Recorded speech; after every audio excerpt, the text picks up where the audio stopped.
Assalamualaikum warahmatullahi wabarakatuh. Alhamdulillah, alhamdulillah rabbil alamin. Wal aqibatu lil muttaqin. Wala udwana illa 'alal dhalimin. Wassalatu wassalamu ala sayyidina Muhammadin wa ala alihi wa sahbihi ajmain. Ilahi anta maksudi wa ridhoka matlubi, atini mahabbataka wa ma'rifatak. Hadirin sahabat Ustadz Kampung DMT yang saya hormati dan Allah Ta'ala muliakan, dengan kudrat iradah inayah Allah Subhanahu wa Ta'ala, saya insyaallah akan melanjutkan kajian yang kemarin tentang masalah haram bagi orang yang tidak mempunyai wudhu. Kemarin haram bagi orang yang tidak mempunyai wudhu itu baru ke satu, yaitu haram sholat. Yang kedua, pemirsa, haram tidak boleh bagi orang yang tidak punya wudhu atau batal wudhu itu adalah watawapu. Artinya Pak Kamim, haram tidak boleh bagi orang yang tidak punya wudhu adalah tawaf. Tawaf itu baik tawafnya tawaf wajib atau tawaf sunat. Karena tawaf itu di dalam ibadah haji atau ibadah umroh ada yang wajib, ada yang sunat. Mana tawaf yang wajib? Seperti tawaf ifadah dan tawaf wada, itu hukumnya wajib. Itu juga harus mempunyai wudhu Pak Kamim. Kalau kita tawaf ifadah atau tawaf wada, kita tidak punya wudhu, batal wudhu, maka itu tawafnya haram. Atau tawaf sunat. Tawaf sunat seperti kita tawaf kudum. Tawaf kudum juga itu Pak Kamim kita harus mempunyai wudhu. Kalau kita tawaf kudum tidak punya wudhu, maka tawafnya haram. Bukannya mendapatkan pahala dari Allah, tetapi mendapatkan siksaan dari Allah Subhanahu wa Ta'ala. Hadirin pemirsa, sahabat Ustadz Kampung DMT, karena apa tawaf itu harus punya wudhu? Karena tawaf itu seperti sholat, sebagaimana yaitu sabda Nabi kita Nabi Muhammad Shallallahu Alaihi Wasallam dalam hadis yang diriwayatkan oleh Ibnu Abbas yang bunyinya at-tawafu haulal baiti mislu sholat ila anakum tatakallamuna fihi pamang takallama fihi fala yatakallamuna illa bi khairin.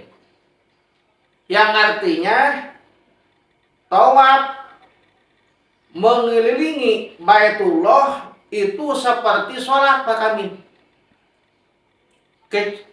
Kecuali di dalam tawaf itu bisa berbicara. Kalau sholat tidak boleh berbicara, batal. Sholat itu tidak boleh berbicara, baik berbicara satu huruf tetapi ada artinya itu batal, atau berbicara dua huruf walaupun tidak ada artinya itu batal. Tapi kalau tawaf, walaupun tawaf seperti sholat harus punya wudhu, tetapi kalau kita berbicara waktu tawaf mengelilingi Ka'bah itu tidak batal, bisa. Tetapi dengan catatan berbicaranya yaitu fala yatakallamuna illa bikhairin, berbicaranya harus berbicara yang baik, yang bagus. Kayak gini, kita lagi tawaf, kita berbicara sama orang pinggir kita boleh, tapi berbicaranya berbicara yang baik. Atau kita berbicara, ya Allah, aku pengen kebeli mobil, lagi tawaf, silakan. Karena itu berbicara yang baik. Ya Allah, aku pengen bangun rumah, silahkan. Karena itu berbicara yang baik. Tetapi kalau berbicara yang jelek, itu juga tidak boleh. Seperti apa? Berbicara yang diharamkan oleh syarak, oleh agama. Itu tidak boleh. Waktu tawaf. Hadirin sahabat Ustadz Kampung DMT. Jadi di dalam tawaf itu kita waktu tawaf, baik tawaf wajib, tawaf sunat, itu tadi kita harus punya wudu. Kalau wudu kita batal, maka tawafnya itu tidak boleh. Kita melaksanakan tawaf dengan tidak punya wudu, maka tawafnya itu haram. Ada juga tadi tawaf sunat. Tawaf sunat itu Pak Kamim, karena kalau kita ke Masjidil Haram, kita mau masuk ke masjid, kita disunahkan dulu apa? Sholat tahiyatul masjid ya. Artinya sholat sunat tahiyatul masjid itu sholat penghormatan kepada masjid. Kalau di Masjidil Haram, kita mau masuk ke Masjidil Haram, tahiyatul masjidnya diganti utamanya sunahnya dengan tawaf. Tawafnya itu tawaf sunat. Walaupun tawafnya tawaf sunat, tetap kita harus punya wudu. Kalau kita tidak punya wudu, maka tawafnya haram. Kalau bukan di Masjidil Haram, kita mau masuk masjid, yaitu disunahkan kita sholat, yaitu sholat tahiyatul masjid. Artinya sholat penghormatan kepada masjid. Kenapa kita masuk ke masjid harus ada sunah sholat tahiyatul masjid? Saking mulianya masjid. Walaupun masjidnya kecil, walaupun masjidnya jelek, kalau kita masuk ke masjid disunahkan, yaitu sebelum duduk sholat dulu, yaitu sholat tahiyatul masjid, penghormatan kepada masjid. Walaupun rumah kita besar, bagus, berlantai sampai 10 lantai umpamanya gitu ya, tetapi tidak disunahkan masuk sholat tahiyatul masjid, tidak. Tahiyatul bait, penghormatan rumah, tidak ada. Cuma sunat uluk salam doang. Tapi tidak ada sholat penghormatan rumah, karena rumahnya 10 lantai, 20 lantai, tidak ada. Kalau ke masjid, walaupun masjidnya kecil, kayak dulu apa Pak Amin masjidnya? Langgar ya. Surau ya, kayak dari panggung masjidnya itu disunahkan kita sholat sunat tahiyatul masjid dulu gitu. Nah, jadi apabila kita masuk ke masjid, sholat sunat tahiyatul masjid sebelum duduk, penghormatan kepada masjid.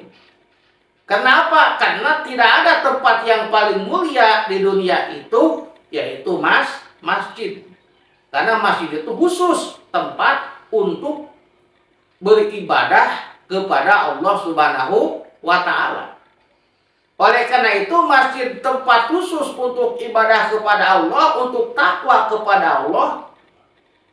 Di masjid kita tidak boleh berbicara hal-hal yang bukan ibadah, seperti jual beli di dalam masjid itu tidak boleh ya. Atau kita membicarakan masalah-masalah dunia di dalam masjid. Kenapa? Karena ada salah satu kisah Pak Kamil, ada satu makhluk yang namanya Haris. Haris itu makhluk yang besar. Itu makhluk itu dia berjanji akan mencari orang yang orang itu suka berbicara masalah urusan dunia di masjid. Jadi mohon maaf jamaah Ustadz Kampung DMT, kalau kita berbicara di masjid masalah urusan dunia itu tidak boleh. Ya kalau bisa kita keluar dulu.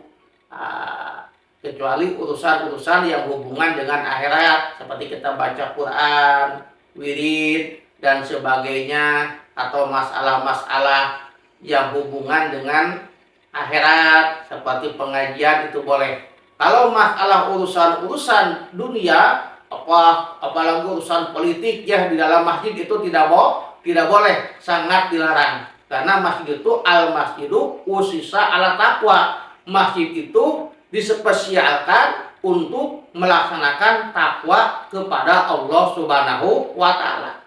Masjid itu tempat untuk mendekatkan diri kita kepada Allah Subhanahu wa Ta'ala, bukan untuk menambah dosa. Itu. Kalau kita berbicara politik kadang-kadang bisa gibah, bisa apa, itu nambah dosa. Oleh karena itu, mohon maaf jamaah semuanya, kita kalau di masjid itu harus hati-hati, jangan sampai kita yaitu pulang dari masjid kita menambah dosa, bukan menambah pahala dari Allah Subhanahu wa Ta'ala.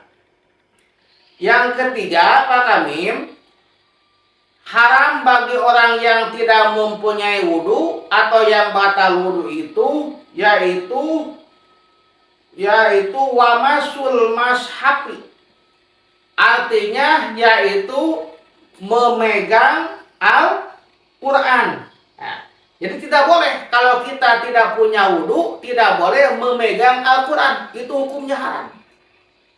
Kenapa tidak boleh? Saking mulianya Quran. Megangnya aja harus punya wudu, harus punya suci, harus suci. Karena apa? Karena dalilnya firman Allah Subhanahu wa Ta'ala, la yamussuhu illal mutahharun. Itu kalau bahasanya nahi khobar bimana nahi.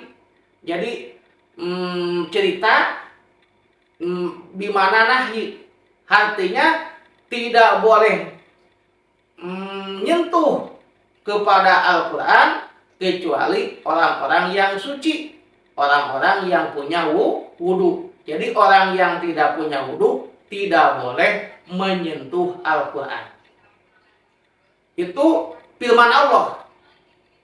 Sabda Nabi kita, Nabi Muhammad SAW, kita tidak boleh menyentuh Al-Quran kecuali kita lagi punya wudu, lagi kita suci, yang diriwayatkan oleh Imam Hakim, yang artinya la tamusul Qur'ana illa wa anta tahirun.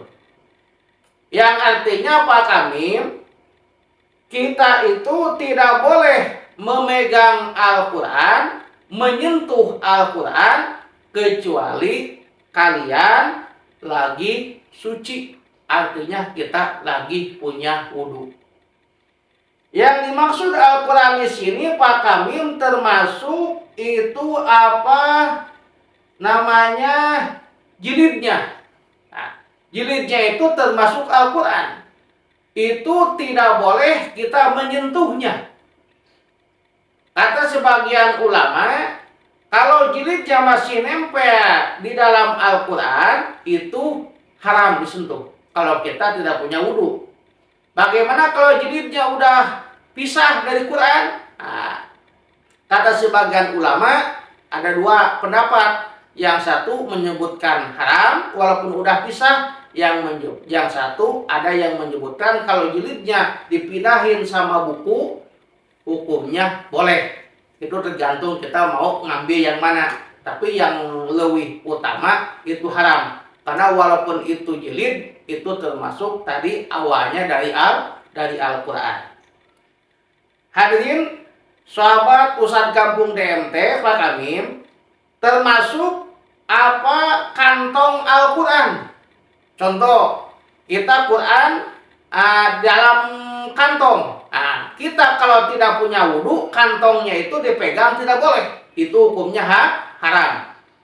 Atau umpamanya Qurannya itu ditaruh di dalam peti, ya peti.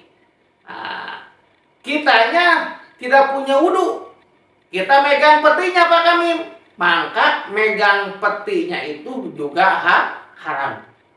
Jadi saking mulianya Al-Quran, megang petinya aja, megang kantongnya aja, kita harus punya wudhu. Oleh karena itu, hadirin, sahabat Ustadz Kampung yang saya cintai dan Allah muliakan, kita harus menjaga Al-Quran, jangan sampai kita menyepelekan atau kita menghinakan Al-Quran, memegangnya tidak punya wudhu. Sekian dari saya, mudah-mudahan ada berkah dan manfaatnya, khusus untuk saya pribadi, umum untuk pemirsa, sahabat Ustadz Kampung DMT, mudah-mudahan kita diberikan kesehatan oleh Allah Subhanahu wa Ta'ala, kita diluaskan rezeki oleh Allah, kita diberikan keistiqomahan oleh Allah untuk melaksanakan semua perintah-perintah Allah dan istiqomah di dalam menjauhi semua larangan-larangan Allah Subhanahu wa Ta'ala. Hudma sofa dama kadar. Akhirul kalam. Assalamualaikum warahmatullahi wabarakatuh.